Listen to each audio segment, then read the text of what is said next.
Friends, आज का topic है क़ुर्ब क़यामत में लोग अपनी बीवियों से ज़िना करेंगे। अल्लाह के नबी सल्लल्लाहु अलैहि वसल्लम ने फरमाया कि क़ुर्ब क़यामत लोग अपनी बीवियों से ज़िना करेंगे। हमने हदीस में पढ़ा तो समझ नहीं आई। हमने अपने उस्ताद जी से पूछा कि उस्ताद जी, इसका क्या मतलब है कि लोग क़ुर्ब क़यामत अपनी बीवियों से ज़िना करेंगे?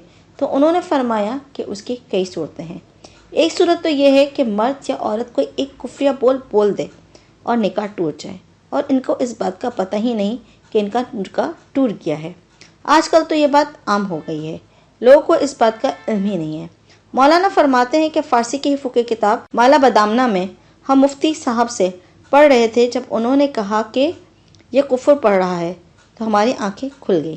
कारी सनअल्लाह हज़रत ने लिखा है कि अगर दो बंदे गुफ्तगू कर रहे थे तो एक ने कहा कि ये शरीयत की बात है, तो दूसरे ने जवाब दिया कि रख पड़े शरीयत को, तो वो आदमी काफिर हो गया। हमें चाहिए कि हम उलमा से पूछें कि कलमात कुफ्र कौन कौन से हैं। ये ना हो कि हम ऐसे जुमले बोल दें कि कुफ्र का इर्तिकाब कर रहे हों। कई जुमले तो बहुत आम हैं। उलमा ने लिखा है कि किसी ने कहा कि कहाँ रहते हो, दूसरों ने कहा फला जगह रहता हूँ। ओ खुदा के पछवाड़े यानी खुदा के पीछे रहता हूँ। पुख्ता कुफ्र के मुताबिक ये बंदा काफिर हो गया। उनका इल्म हासिल करना ज़रूरी है। गुफ्तगू में कोई ऐसी बात नहीं कही जाती कि निकाह टूट जाए। मियाँ बीवी रह रहे हों और जिना का भी गुनाह लिखा जा रहा हो। फरमाया कि मर्द क़ुर्ब क़यामत अपनी बीवियों से जिना करेंगे।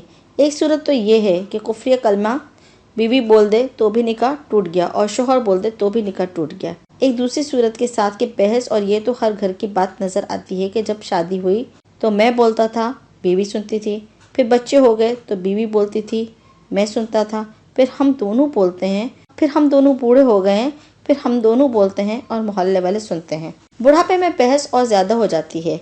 इसमें होता क्या है कि मर्द की ज़बान से किनाया में तलाक निकल जाती है। किनाया कहते हैं लफ्ज़ तो तलाक वाला नहीं था, लेकिन बात ऐसी कर दी कि मफ़हूम तलाक वाला निकलता है। अब ये गुनाह बहुत ज़्यादा है।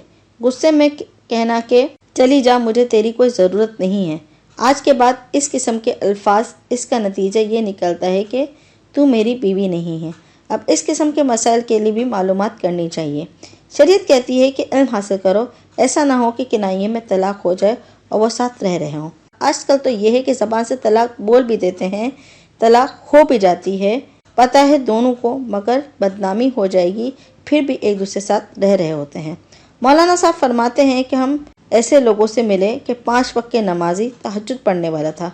खुद उसने मुझे कहा कि आज से 8 साल पहले मैं अपनी बीवी को तलाक दे दी है, गुस्से में आकर। बाद में हमें सोचा कि वो भी नेक है और मैं भी नेक हूँ, बदनामी होगी, बच्चे बिगड़ जाएंगे, बर्बाद हो जाएंगे। तो बस फिर हमने दोबारा साथ रहना शुरू कर दिया। न रिश्तेदारों को पता, न उलमा को से पूछा। फिर हम मियाँ बीवी इकट्ठे रह रहे हैं और एक घर एक कमरे में, तो ये ज़िना कर रहे हैं। कुर्बान जाए उस नबी के, उस मुबारक हस्ती के, उस मुबारक ज़बान पर जो कि 1400 साल पहले ये बता दिया था कि क़ुर्ब क़यामत लोग अपनी बीवियों से ज़िना करेंगे। अल्लाह पाक हम सबको इस गुनाह से बचाए। मज़ीद सच्चा बच्चा से मुतालिक मालूमात और जिनसी मसाइल से आगाही के लिए बेल आइकन को ऑल नोटिफिकेशन पर सेट कर दें। अपने सवालात मुझे कमेंट बॉक्स में कमेंट कीजिए, अपना फीडबैक मुझे ज़रूर दीजिएगा। तो मिलते हैं नेक्स्ट वीडियो में इस क्वेश्चन के साथ। इजाज़त दीजिए, अल्लाह हाफ़िज़।